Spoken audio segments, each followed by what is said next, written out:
Hello, this video aims to teach the student the difference between primitive data types and the necessity of declaring them before using them in a Java program. Here we have a program saved at the website Replit. At this address, until I decide to rename it, you can access it here at this location.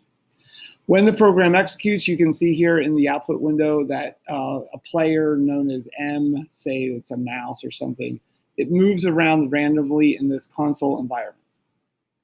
And there's a certain number of game steps, and then the game is over, and that's just the way it works.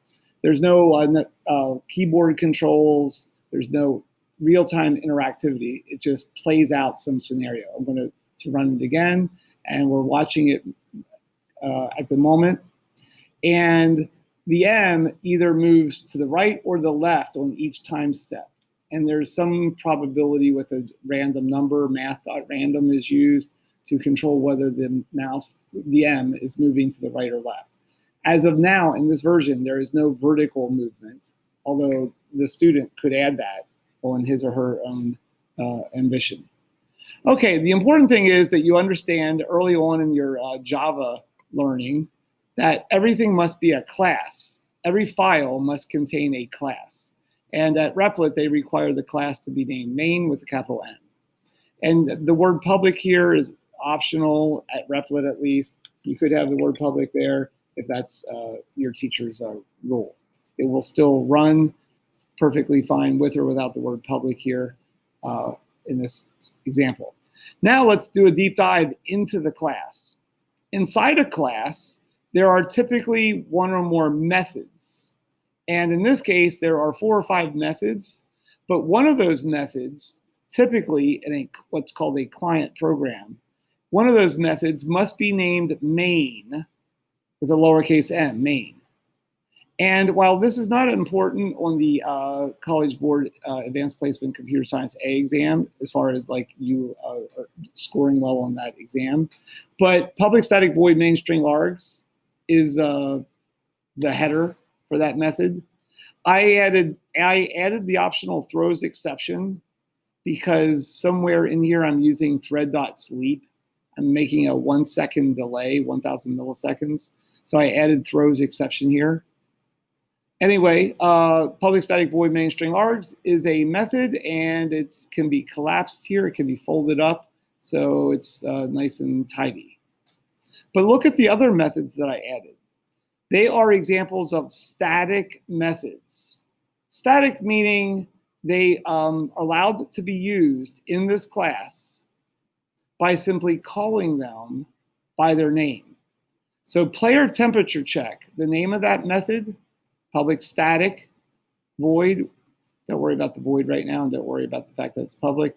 The fact that it's static means that somewhere within main, specifically on line number 275 here, player temperature check can be called by typing its name spelled correctly with the empty parentheses and the semicolon added. You must have a semicolon here, even though there is no semicolon in the header of that actual method. Now, do you really need to know what it does inside of the body of the method? In other words, the implementation of the method, do we really care? Not really. I just stand there and let the nurse or the health official take my temperature. Then I walk into the public place. But if it is your job to be the person that administers that temperature check, he or she might be in charge of this code. And that is usually a different person than the person who's in charge of the code that's inside the main. In fact, every method is kind of like independent. That's the beauty of these static methods. They all can be folded up in a way that their name is self-descriptive. And better yet, a Java doc comment could further describe them along with things like their parameters, their return values, who the developer, the author was, and all that jazz.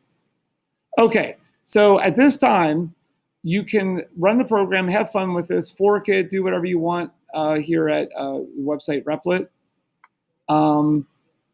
Play around with the order of statements, but this video did not live up to its original stated purpose. I'm going to keep it short instead of reviewing data types and declaration statements for variables, it actually focused from the top down on, as a summary review here, the fact that in Java, everything is in a class, and the stuff that's in a class is typically methods.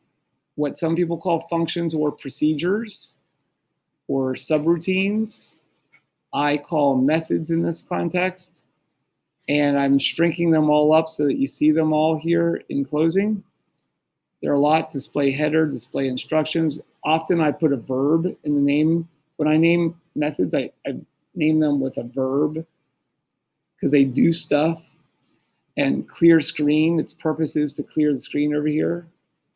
And the other thing I'll stress before I do sign off on this video is that in addition to these static methods that I labeled here on line 81, as you see, I did use some variables that are static also in this code window. And I used, for good style, some constants for good style. And the constants are typed in uppercase letters for good style. But to make them what's called a constant, there's the Java keyword final. That when you put final there, it's very different from not having final. So with the variables, you do not have the word final, but you do have static. And with the constants, you have the word final typed out typically before the word static. So there you go. We have a class with constants, variables, and methods, followed by the all-important public static void main string args method.